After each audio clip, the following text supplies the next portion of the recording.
Stewart, welcome back to BYU Sports Nation. Thanks for having me. Tonight, college football really begins. BYU Arizona on Saturday. What is this day and this weekend like for you?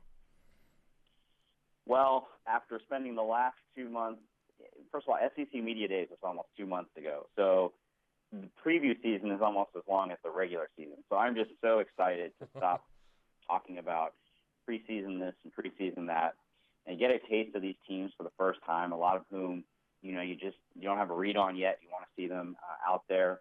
By the end of the weekend, I'm sure there will be teams that we've spent 2 months hyping up that will seem like they were frauds, and vice versa. We'll all have knee-jerk reactions. So I'm really excited for it. While actual football games are played tonight, the Big 12 still is in the headlines as Expansion Watch 2016. Who knows how long this is going to go? Apparently and reportedly has been whittled down. Any surprises in that for you? Maybe I know you've been tweeting about Boise State being out. That's probably the biggest surprise. I mean, I've never expected Boise State to actually get an invite to the Big 12, but if there are still, in fact, 12 teams on the list, including Tulane and some others that don't have nearly the recent football history of Boise State, it's certainly surprising if they didn't at least make it that far. When Brett McMurphy from ESPN did tweet out that list last night, I started looking up the school's academic rankings, and not surprisingly, when presidents of universities are involved, all of those schools that did make the list are highly ranked, at least top 200 in the U.S. News rankings, and Boise is not, and Memphis, who we're not 100% sure got left out yet, but it sure seems that way, also not in that list. So it tells you that, at least at this stage of the game, academics is playing is carrying a role in their decisions. Talking with Stewart Mandel, Fox Sports college football insider on BYU Sports Nation. When do you think the Big 12 Conference will expand, if at all? Well, that's the key phrase, if at all, because even after all this trouble, I believe it remains a very, very much a possibility that they'll end up saying they're not expanding, in part because they might have trouble getting 8 out of 10 presidents to agree on 2 teams. But I would still say that expanding by 2 is the most likely option. October 17th is a key date. That's the next time the board of directors, the school presidents, are regularly scheduled to meet.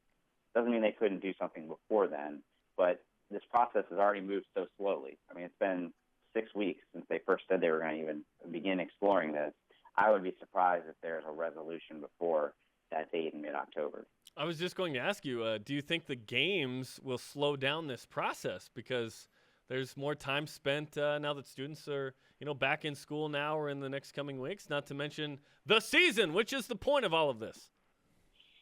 Well, I'm sure the Big 12 hopes that the season and the games will start overshadowing this and that it won't get – I mean, I have to think that they're embarrassed. Everybody here is embarrassed that this has been such a public process. Many times when conferences expand, I think of the Big Ten adding Maryland and Rutgers. There was no prior warning. It just happened, publicly at least. ACC as well. Most conferences do this in a very private manner, so as not to embarrass. I mean, Boise State, that's an embarrassing thing for them to happen, and nobody needs to know that that was a possibility. So this whole thing has been very public and very hard on the schools that are trying so hard to get in, and I'm sure they're hoping that the games will overshadow it, and they will to some extent, but there's too much at stake here. Obviously, schools like BYU are not going to stop paying attention to every little development with Big 12 realignment. From everything that you have heard over this now 6 weeks plus of expansion, exploration from the Big 12 and their presidents and everything that goes into that, if it is 2 teams, who are the 2 teams that you feel are most likely to receive an invitation to the Big 12? Well, not to be a cop-out, but what I keep telling people is there are 3 teams. In my mind, forget the list of 12. Realistically, there are 3 schools competing for 2 spots, and those 3 schools are BYU, Houston, and Cincinnati. Of those 3, I think Cincinnati is the safest just because it's always been assumed that if they expanded, they'd want to go east and get a geographic partner to West Virginia. And Cincinnati obviously has a lot going for it athletically. How they would decide on the other 2, there's a contingent that thinks Houston is a no-brainer. They have a lot of support in the state of Texas. And there's, contingent outside state of Texas that feels like they would get hurt in recruiting if Houston suddenly had Power 5 membership. And with BYU, it's no secret to you guys. It's a matter that they have everything you want to check off athletically. It's a matter of whether the LGBT issue will end up weighing them down with the presidents.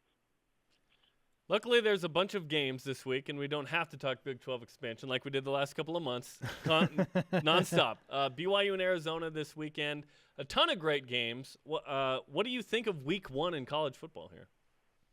Well, like you said, a ton of great games. So unusual to have this many ranked teams playing each other.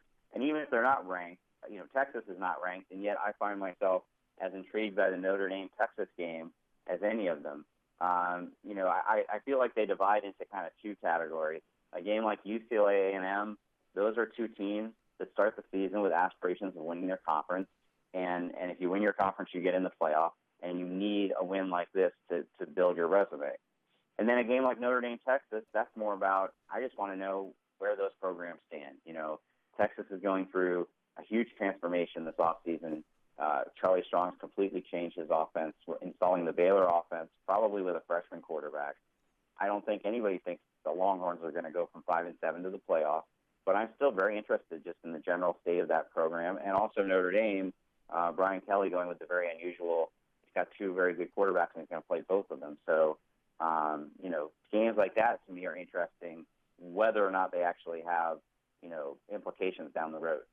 We're going to wait most of the day to watch BYU and Arizona, who will play in the Cactus Kickoff in a later start from the University of Phoenix Stadium in Glendale, Arizona.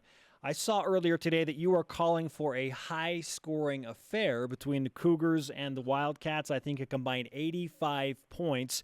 Who do you have winning that game, and why do you think it's going to be so much offense?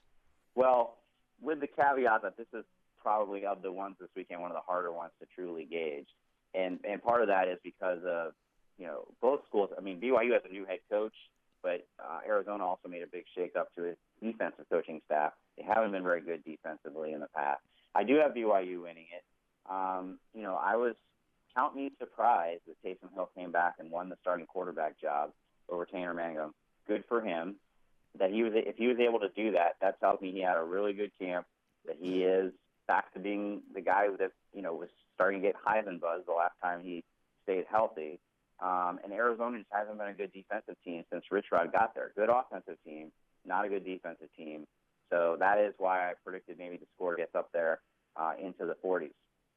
Let's say the best thing happens for BYU and Taysom Hill is healthy the entire season. What kind of national splash do you expect them to make with Taysom Hill as a healthy quarterback? The thing with BYU, since they've become an independent, I felt like it's been very boom or bust. They play these very good teams right off the bat. Arizona, 3 straight Pac-12 teams, and then a Big 12 team. And so if they get off to a start like they did last season, actually, they get a lot of attention for that.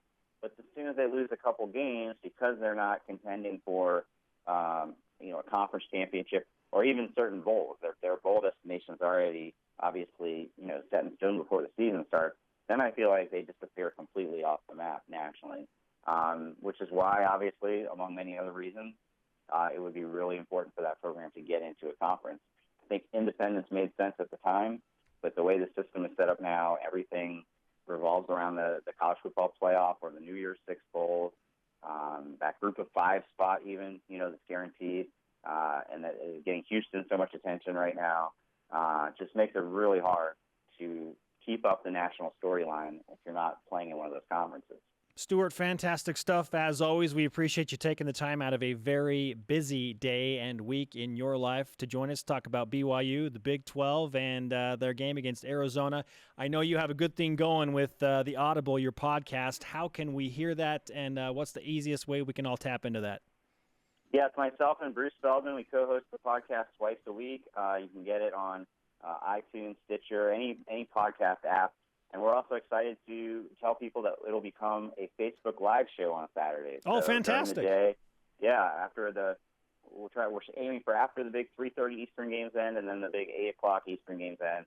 Live from LA. I'll be live from LA. Bruce will be live from Morgantown, West Virginia, where he's doing a sideline game. We'll start dissecting things. Why wait till Monday? We'll start dissecting things right then and there. Give it to us now, Stewart. Great stuff. Thanks for the time, man. Thanks for having me.